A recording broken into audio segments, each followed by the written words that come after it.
বেটা ছেলে এরা পুরুষ লোক, কিন্তু এরা অন্য বেটি ছেলের সাথে যখন মোবাইলে গল্প করবে তখন শোনা জান কেমন আছো, কোনটা আছো, কি খেলা, কেমন করে, মানে ওর সাথে তখন ঘন্টা ঘন্টা গল্প করছে। সোনা জান কইল যায় ই এক খাপা কইছো রে হার ধন মেরে রে গেছে সরব রে কইছে ধন কেন কইছো জি কইছে আরে ঝোঁকে কয়ে দিয়েছি ময়ার ছোটে। তো মানে যখন স্ত্রীর সাথে গল্প করবে তখন আর সোনা জান এগুলা কইবে না, তখন কি কইবে, কি খবর রে, কি খালি, কি খবর কহা, বলে এরকম তরকারি মরকারি নিতে হবে, হাট বাজার করতে হবে, বলে আচ্ছা রাখ পয়সা পাঠিয়ে দেবো, তো এরকম করে কথা বলবে। তো কথা হচ্ছে যে তোমার সম্পর্কে ওয়াজ একটু করবো লাস্টের বেলা, তো তোমরা ইনশাল্লাহ বসে থাকো, পালাপালি করিও না। তোমরা মোবাইলে ওয়াজ দেখেছো হজরত আলীর, শুনেছ, ইনশাল্লাহ তোমরাকেও একটু বুঝাবো শোনাবো।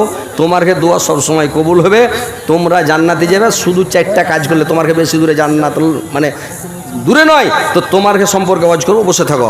আর আপনারা একটু ভালো করে শুনেন কথাগুলো ভাই, গুরুত্ব দিয়ে মন দিয়ে শুনেন।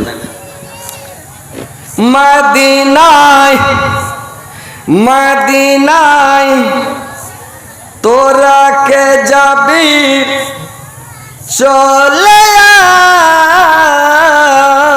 আয়, যেথায় নবীজি ঘুমায়, নবীজির দুধ মাখ, নবীজির দুধ মাখ, নমতার হালিমা, নবীজি কা পাহারা দায়,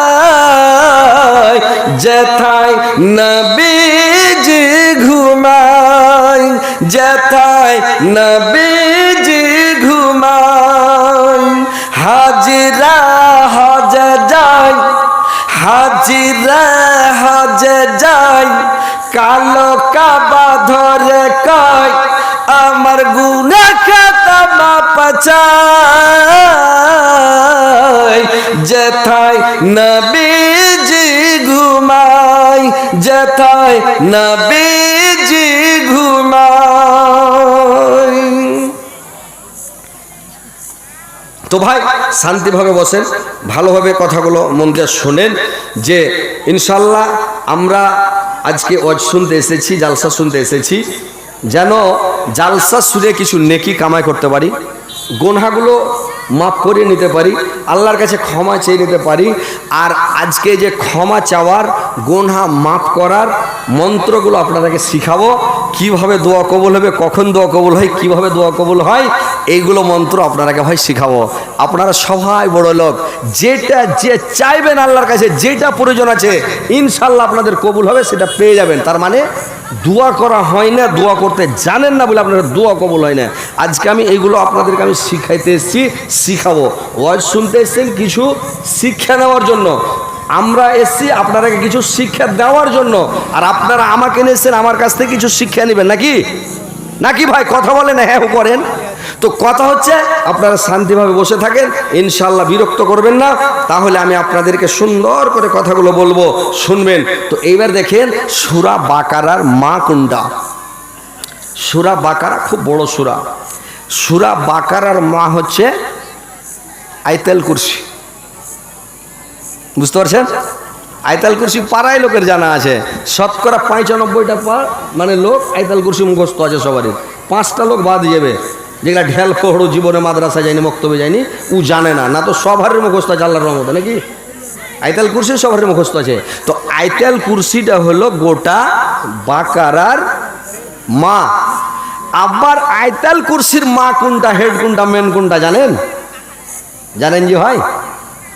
জানেন না? আয়াতুল কুরসির মা হলো, হেড হলো, মেন হলো ওয়াল হাইয়ুল কাইয়ুম। ওর মধ্যে ওয়াল হাইয়ুল কাইয়ুম আছে, ওয়াল হাইয়ুল কাইয়ুম লা তাখুযুহু আছে কি না?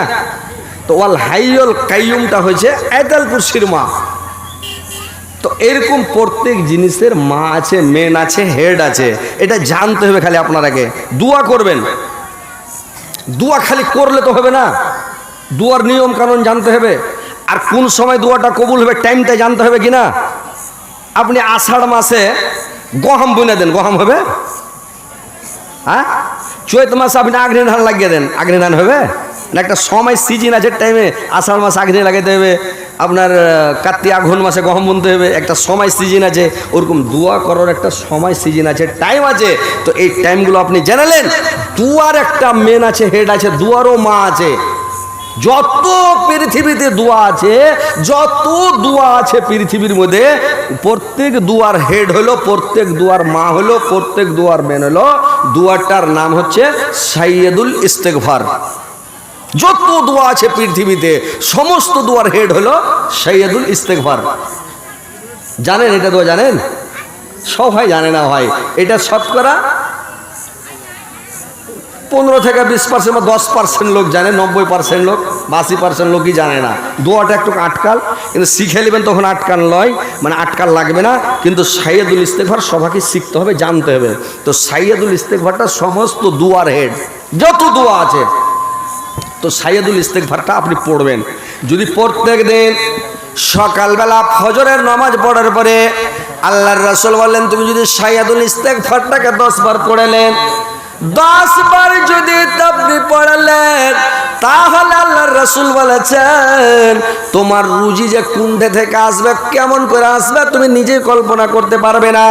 আল্লাহ এমন রুজিতে বরকত দিবে, অভাব দূর হয়ে যাবে, অনটন দূর হয়ে যাবে, কাহাসালি দূর হয়ে যাবে রে ভাই।